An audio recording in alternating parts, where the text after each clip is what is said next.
Welcome back to Pokemon Episode Summaries. Today, I'll be doing episode 284, A Tale with a Twist. The episode begins with Ash and the gang still in Petalburg Woods. Yes, still, as Brock was making a very delicious stew for lunch, declaring that it was almost ready. Ash, May, and Max were practically drooling over simply the smell of the stew, coming to the conclusion that it would taste just as good as it smelled without even tasting it. Extremely excited for the lunch break they were having. Ash and May were going to let out their Pokemon to eat, of course. However, Brock suggested that they let them out a little bit early so that they could get some fresh air as well. Brock first takes his own advice by sending out his Fortress, as May sends out her Torchic, and Ash sends out his Tailo and Trico. The four Pokemon instantly stretched, happy to be released, as they could even smell the food from inside their Pokeballs probably. But then, Tailo, Fortress, and Torchic turned their attention to Trico, surprised to see it, as they had never seen it before, and they began to get nervous around it, not knowing if it was a friend or a foe, staring at it, trying to determine its affiliation. This led Ash to introduce Trico to them, telling them not to worry, since Trico was their new friend, explaining that he had just caught it. Fortress, Torchic, and Tailo believe Ash and happily greet Trico and begin asking questions about it, leading Trico to get nervous, not liking all the attention, so it runs up into a nearby tree, the closest one he could find, so he could get up as soon as possible. As soon as it reached the top, Ash pleaded for Trico to come down, telling it that lunch was ready, but seeing that Tailo, Torchic, and Fortress were still staring at it and giving it attention, Trico grabbed a twig from the tree and put it in its mouth and leaned against the trunk to relax, wanting to rest by itself in the tree.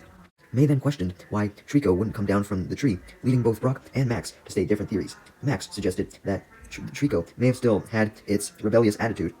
like when it refused to leave its home tree, and suggested that Trico would eventually warm up. Brock's theory also had to do with the tree, as he stated that Trico likely felt more comfortable up in the tree by itself, since staying in the tree must have made it feel more comfortable and like it was living with its old pack, once again, because that's where Trico usually lived, was in trees. Brock did agree with Max, though, that the Trico would eventually come around, so suggested that the four of them just begin eating, since the stew was now ready. So, they all began enjoying the stew, with May especially liking it, claiming it was completely fucking delicious.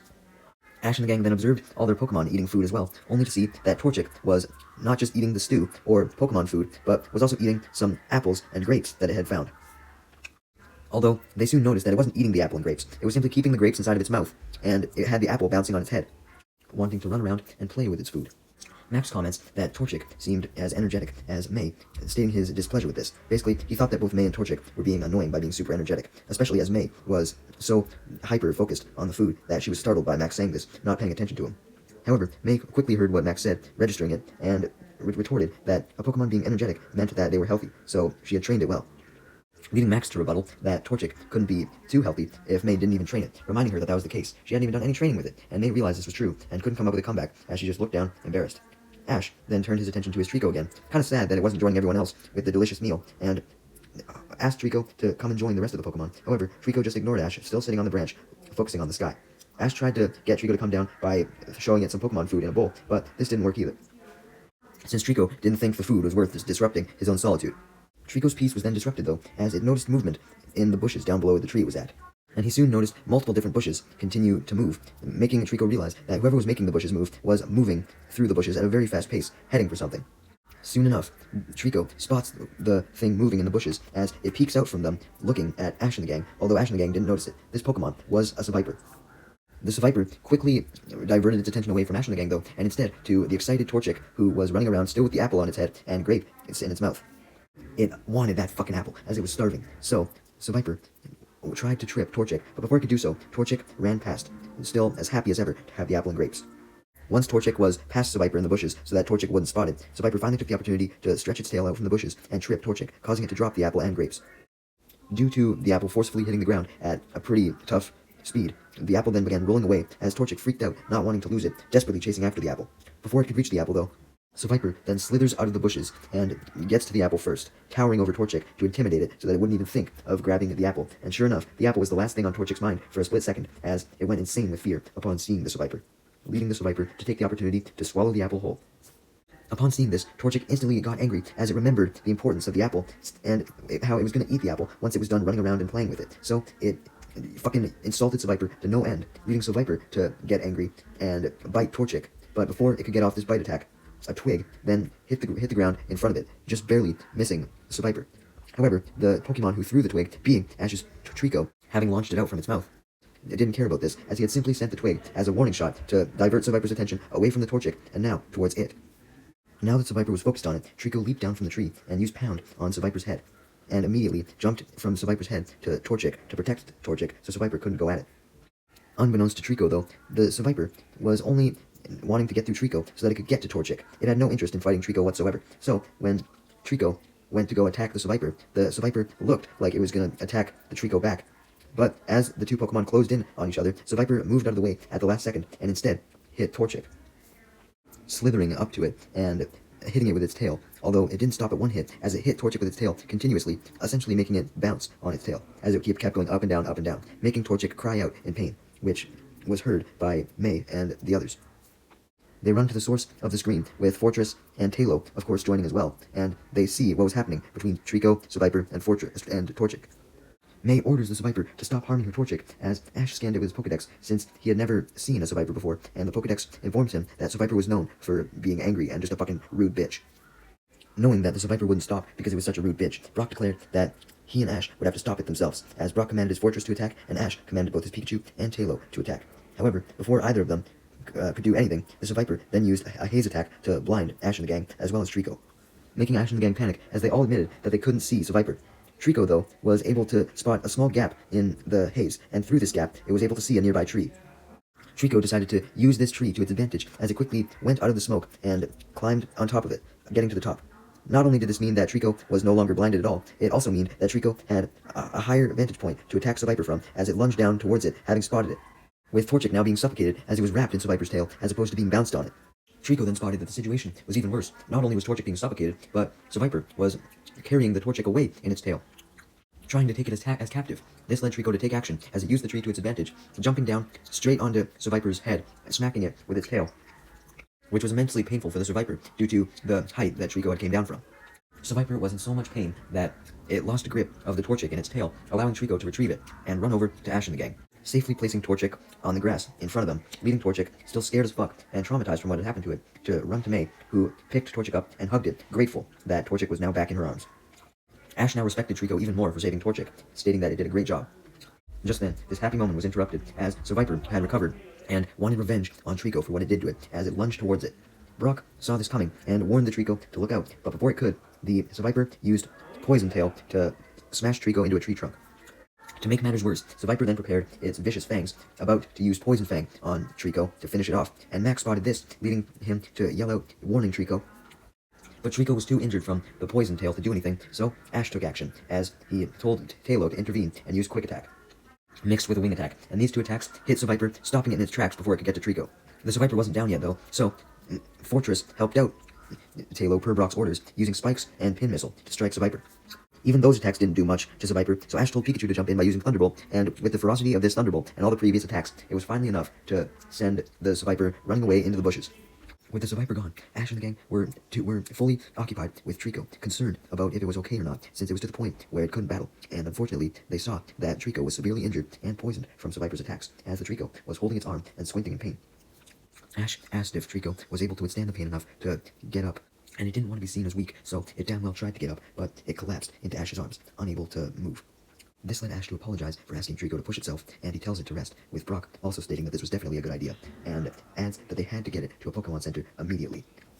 Ash agreed, so he began carrying Trico in his arms, running for a Pokemon Center with the gang, hoping to find one in Petalburg Woods, so that Nurse Joy could treat Trico instantly. As for May, she felt really bad for the Trico's condition, somewhat blaming herself and her Torchic, stating that Trico would have never gotten in the condition if it was in, the condition that it was in, if it never tried to save Torchic. As Ash and the gang ran to try and find a center, Team Rocket were spying on them with binoculars as Wobbuffet forcibly popped out of its Pokeball, but Jessie didn't care, as she was too preoccupied after having seen the Seviper battle Trico and Talo and Pikachu, and remarked that Seviper was strong, with Meowth agreeing, stating that Seviper was just the kind of Pokemon that Team Rocket needs, due to it being known for being a rude bitch, and also tough and powerful, with James adding that it was able to almost effortlessly take out Ash and the gang's Pokemon, despite them all teaming up against it, stating that that was the only reason why it lost. So, if it could just take on each of the Mons one by one, then Seviper would actually stand a chance. So with that, Team Rocket decided that they wanted to try and capture the Seviper for themselves. However, Jessie, realizing that she had no other Pokemon aside from Wobbuffet, decided that she was going to capture it fairly, with a Pokeball, justifying that she should by stating that she liked Snake Pokemon, previously having Arbok, and added that any trainer should deserve to have more than just a fucking stupid-ass Wobbuffet, as she insulted it right as Wobbuffet forcibly popped out of its Pokeball yet a fucking again, leading Jessie to yell at it and demand that it get back in its Pokeball, as she recalls it. Meanwhile, Ash was getting somewhat tired carrying Trico, but luckily for him and his friends, they saw a Pokemon Center up in the distance and ran inside. Man, I can't believe there was a Pokemon Center in the goddamn woods. Anyways, Team Rocket had managed to find the Seviper because they were so determined to capture it. They had spotted the Seviper having interrupted some Beautyfly and Zigzagoon, happily eating some apples as it slithered out from the bushes. Seviper's mere presence, along with a hiss, was all it took for Seviper to intimidate the Beautyfly and the Zigzagoon, causing them to run away as the Seviper reaped the rewards, being the remaining apples, as it swallowed 3 apples whole. As Team Rocket observed the Seviper from a branch on a tree, James came to the conclusion that the Zigzagoon and Beautyfly must have feared the Seviper, making it the dominant Pokemon of the area, so it was able to get whatever the fuck it wanted. Jessie was more intrigued by the fact that the Seviper really liked fruit, and apples specifically, eating a very obscene amount of food. So she got an idea on how to capture the Seviper, and she explained it to Meowth and James, changing their location from a tree to some nearby bushes so that Seviper wouldn't understand what they were plotting. In case it was able to hear from the tree, it wouldn't be able to hear from the bushes since everything was more muffled. After Jessie explained her plan, Team Rocket put it into action as they walked ahead of the Seviper while it was still finishing more apples and quickly hid behind some bushes as the Seviper continued on, with Team Rocket spying from these bushes. Meowth then noticed that Seviper was getting close to the trap as he claimed excitedly that they were one step closer to capturing the Seviper. Essentially, the trap that Team Rocket had set was a basket of fruit that was sitting on top of a pitfall trap disguised by leaves and grass. Yeah, that's right. Team Rocket was resorting to their classic pitfall trap plan.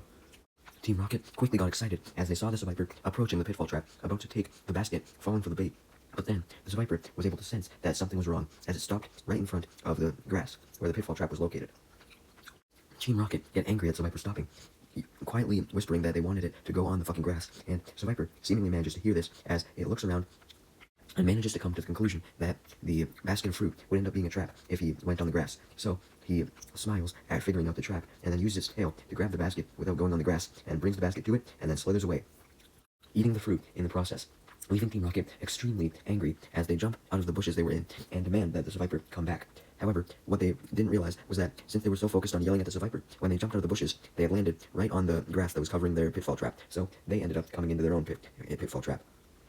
Team Rocket mentally recovered from falling into their own hole, though, as they realized that the Seviper wasn't quite gone yet, so they could simply just use another plan.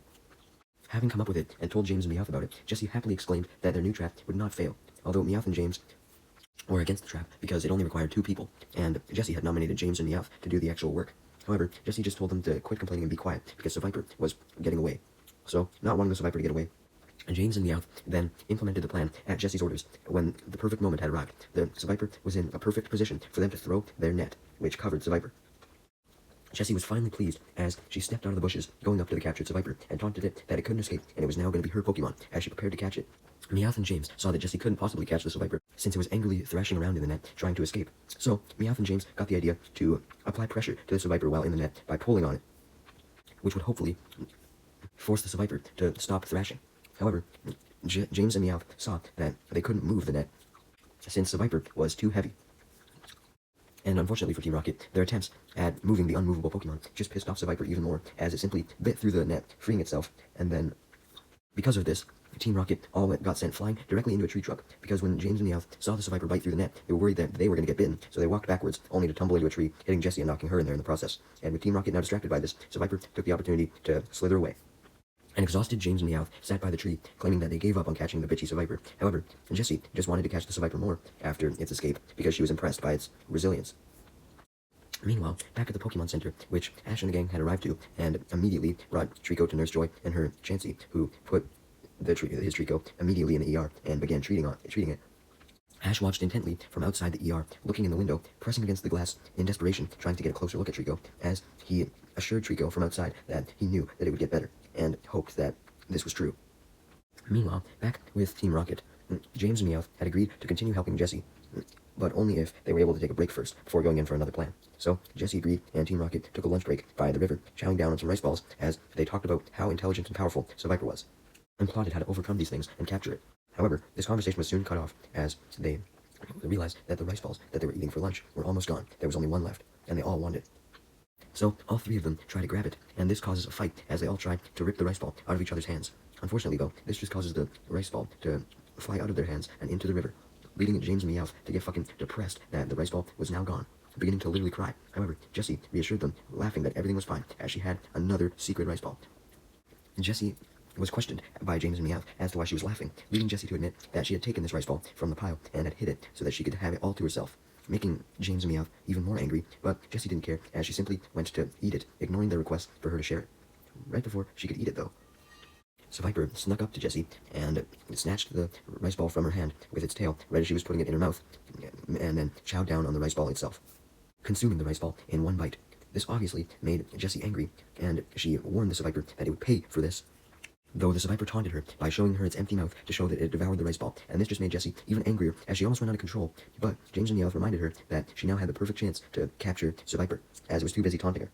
So Jessie realized that James and Meowth were right, and knew that she had to weaken it first, so she sent out Wobbuffet to battle,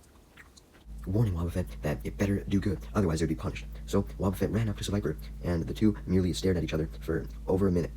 And Jessie was confused as to why Wobbuffet wasn't doing anything, leading James to remind Jessie that Wobbuffet could only use counter, so it could only attack when Survivor attacked. And Survivor must have known this, being intelligent, as it was not attacking Wobbuffet at all.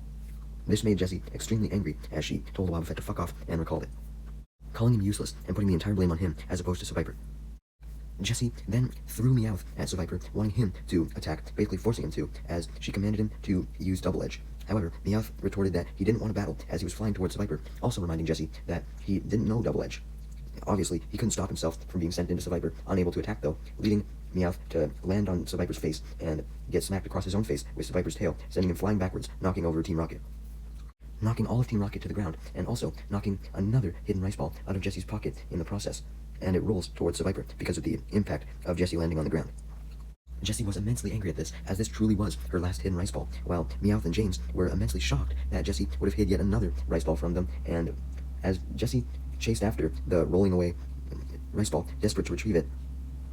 leaving James and Meowth on the ground.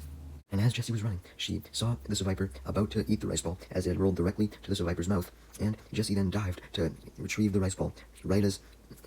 Survivor bit down, meaning that Survivor bit Jessie's head, catching a large chunk of her hair in its mouth, chopping that chunk off. As you can imagine, Jessie was extremely angered by having her hair chopped off, as she loved her hair more than almost anything. And James and Meowth knew this, so they grabbed each other to protect each other, knowing that Jessie was about to outrage, and she definitely did, as she had a complete fucking temper tantrum with her eyes turning red, and she screamed at Survivor, saying that she was going to teach the goddamn lesson, and threw herself at it to try and tackle it herself, scaring even the Survivor, as James and Meowth just got even more scared, starting to sweat, as Jessie scratched the Survivor with a move that might as well have been a Fury Swipes, even though she was a human, because her swipes were so strong. She then kicks it repeatedly, almost as strong as a fighting-type Pokemon's Mega Kick, and then she smacks it in the face and grabs it by the neck, beginning to choke it as she held it up, screaming at it, threatening to knock it the fuck out, not knowing that she had done so because she was just so angry and wasn't even focusing on the Survivor's face. However, when James and Meowth joked about how Jessie had used Scary Face, Mega Kick, and Fury Swipes on the Survivor, Jessie appreciated this joke and was able to snap out of her anger a little bit to make her realize that the Survivor was knocked out. Although Jessie, seeing that it was knocked out, still wanted to harm it as punishment, so she went to deal final Fury Swipes, but James and Meowth stopped her, reminding her to fully let go of her anger and of the fact that she wanted to catch the Survivor, not fucking murder it. So, upon hearing this, Jessie fully snaps out of her anger and becomes happy at the fact that she can now capture it, as she drops the Survivor by the neck and throws a Pokeball, much to James and Meowth's relief as they sigh, happy that Jessie was no longer gonna murder something with her anger, and sure enough, this Pokeball manages to catch the Survivor, making Jessie happy as she does a victory pose. Yeah, Jessie finally caught a new Pokemon. She doesn't just have Wobbuffet anymore. Meanwhile, back at the Pokemon Center with Ash and the gang, Nurse Joy, after treating Trico, assured Ash and the gang that Trico would be fine. It just needed a little bit more rest.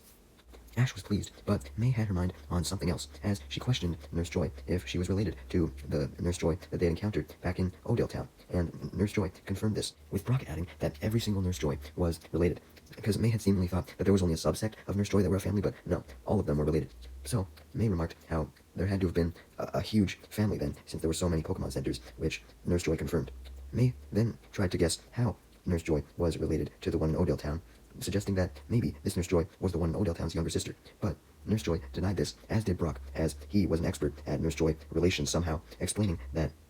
this Nurse Joy was actually the younger sister of the second cousin of the first cousin of the Nurse Joy in Odell Town, leaving everyone confused, especially May and Max, because it wasn't just May who was baffled by all this, because, even Ash and Max didn't think the family extended that far, and were shocked at how everyone in the family, literally everyone, could take upon the same profession. While this conversation had been going on, Nurse Joy's Chansey had been alone in the ER, watching over Trico, and the Chansey soon rushed out and informed everyone that the Trico had escaped the Pokemon Center, having run away. Nurse Joy then hurriedly questions Chansey on if the Trico said anything before it left, leaving Chansey to explain, as translated by Nurse Joy, as she was able to essentially tell what Chansey was saying due to her bond with it, that Trico had said something about a Seviper, and this led Ash and the gang to come to the conclusion that Trico wanted to re-challenge the Seviper, feeling down about its loss. So, Ash and the gang rushed out of the Pokemon Center, calling out for Trico, trying to find it, when Max spotted the Trico's bandages that it was formerly in on the ground, and calls for Ash and the gang to come take a look at them, which they do, along with Nurse Joy and her Chansey. Brock, upon seeing the bandage, realized that Trico couldn't have possibly gone far, since if it left a decent time ago, then the bandages would have blown away by now, and also, due to where the bandages were located, Brock was able to determine the direction that Trico likely went off in, and began leading Ash and the gang towards that direction. We then see where Trico was, the edge of a waterfall, as it looked down, being somewhat nervous, although it soon became determined, as it jumped down from the waterfall, but not before throwing the twig out of its mouth so that it wouldn't be distracted by it. It then screamed out a battle cry, ready to destroy the rock below the waterfall with its tail. Meanwhile, Ash and the gang were calling out for Trico as they looked through the woods for it, with Brock remarking that it was a truly hopeless situation, as they hadn't found Trico yet, and he realized that it could be anywhere by now, because they had now spent so long looking for it. Just then, though, Max noticed a waterfall through some bushes. This waterfall was obviously the one where Trico was at, so they walked up to it, and saw Trico right as it smashed against the rock in the water with its tail, just as it was aiming to, but it hurt its tail in the process, also hurting the rest of its body, as it couldn't stay on its tail for very long. Trico quickly gets up from its injuries, though, and goes back into the water and climbs up one of the sides of the waterfall again, leaving Max to question what it was doing. Trico then gets back up to the top of the waterfall and jumps down to the rock again, only for the same outcome to happen. It gets hurt, but it merely just climbs back up and keeps trying, leading Max to realize that it seemed as though Trico was trying to train by breaking the rock with its tail. Though Max still questioned why Trico was doing this, leading Brock to remind Max how Trico was upset about its loss regarding the Seviper, and states that Trico must have left the Pokemon Center to go do some training for its battle against the Seviper, since it wanted a rematch, suggesting that what it was training was its pound attack with its tail. Essentially, Trico was trying to improve the strength of its pound attack, and figured that once it could break the rock, then its pound would be strong enough to take out Seviper, leading Ash and the gang to admire Trico's determination as it continued to repeat the process of jumping off the waterfall and trying to break the rock, but each time it simply just got more bruised. However, on one attempt, when it climbed back up to the waterfall, Trico got the idea to change its technique a little bit, and looked down at the rock with great determination, ready to put its new plan into action as it jumped off the waterfall yet again.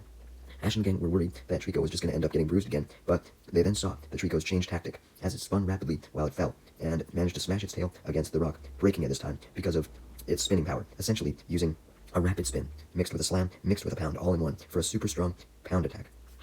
Ash and the gang was shocked, but very impressed at the power boost Trico's pound got from spinning, as Ash ran up to the Trico on the rock to congratulate it on finally accomplishing its goal, even congratulating it before he got fully over there. And suddenly, Ash was stopped in his tracks as a robotic hand reached out and grabbed Pikachu. Ash was shocked, but he remembered that he had just saw the robotic hand come from the bushes, so he goes up to the bushes in an attempt to find out who had just administered the robotic hand to grab Pikachu, when sure enough, Team Rocket jumped out of the bushes, revealing themselves as they do their motto, distracting Ash and the gang so that Meowth could trap Pikachu in a cage. Ash demands Team Rocket to release Pikachu, claiming he had more important things going on than their usual antics, but Team Rocket obviously refused, so Ash told Pikachu to use Thunderbolt to break out of the cage, but of course, nothing happened, as Meowth left, explaining that the cage was electric-proof. So this led Ash to release his Tailo instead to help free Pikachu.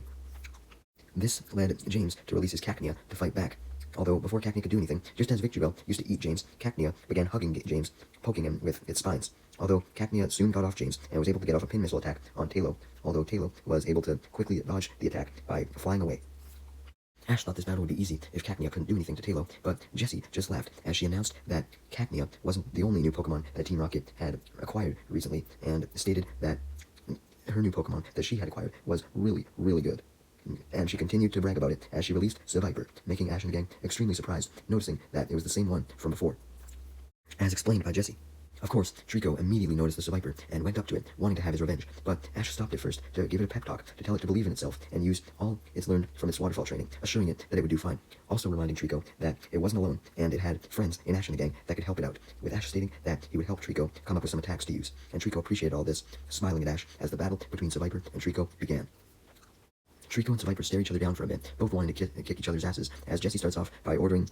Seviper to use Poison Sting, leading James and Meowth to remind Jessie that she wasn't using Arbok anymore, and Seviper instead used Poison Tail. So Jessie changed her order to this attack, as Seviper's tail readied up, and Seviper slithered for Trico, and was about to hit it with the Poison Tail, only for Trico to dodge out of the way using Quick Attack, and then it manages to hit Seviper with a pound attack with its tail. However, since Trico was so flustered by dodging, it wasn't able to use its new spinning technique, and instead just used a regular pound. So Seviper was more or less okay, as Jesse simply ordered Seviper to go in for another poison tail, and angrily instructed it to actually hit this time. So Seviper did so, going in for another poison tail, only for Trico to simply use quick attack again to dodge. But Trico also uses the momentum from the quick attack to jump up into the air, and then strikes Seviper with its stronger pound attack, spinning in the air, and due to the stronger pound attack, it was able to send Seviper flying directly into Team Rocket, knocking them all down, and making James drop Pikachu's cage as it rolls away, breaking the cage in the process, allowing Pikachu to escape the cage and run up to Ash, who hugs it. And Team Rocket were also pissed off not only at this, but at the fact that Seviper had been knocked out after being knocked into Jesse James in the mouth. While Ash and Pikachu were happily hugging, Trico smiled at the fact that it had its revenge against Seviper, and picked up its twig and put it in its mouth, and went up to Pikachu, telling it something, which Meowth translated as Trico telling Pikachu that now that it had defeated Seviper, that was all that it cared about, so now it was gonna leave finishing off Team Rocket to Pikachu, which Pikachu gladly was about to do. Wanting to please Pikachu, Team Rocket knew what was coming, so Jessie ordered her Seviper to wake the fuck up so it could battle again. But Seviper was knocked out cold, so Pikachu simply went up to Team Rocket and used Thunderbolt, sending them blasting off. As Trico walked by the waterfall, happy that it had finally gotten its revenge, Ash and Pikachu ran up to it to congratulate it and compliment it on a job well done. And also thanks Trico for allowing Ash and Pikachu to help out with defeating Team Rocket. Essentially, Ash was happy that the Trico wasn't just set on being alone for its entire life, and it was willing to actually accept help. Ash then realized that the reason why Trico had let Ash and Pikachu help was because it now respected them and trusted them, likely after seeing how much Ash and Pikachu cared for it, potentially in the Pokemon Center if it was partially conscious as well. So, as a sign of respect towards Ash and Pikachu, Trico offered out its tail for Ash and Pikachu to shake, which they did, solidifying their new friendship, as they all laughed happily together. The episode then ends with Ash and the gang continuing through Petalburg Woods towards Westboro City.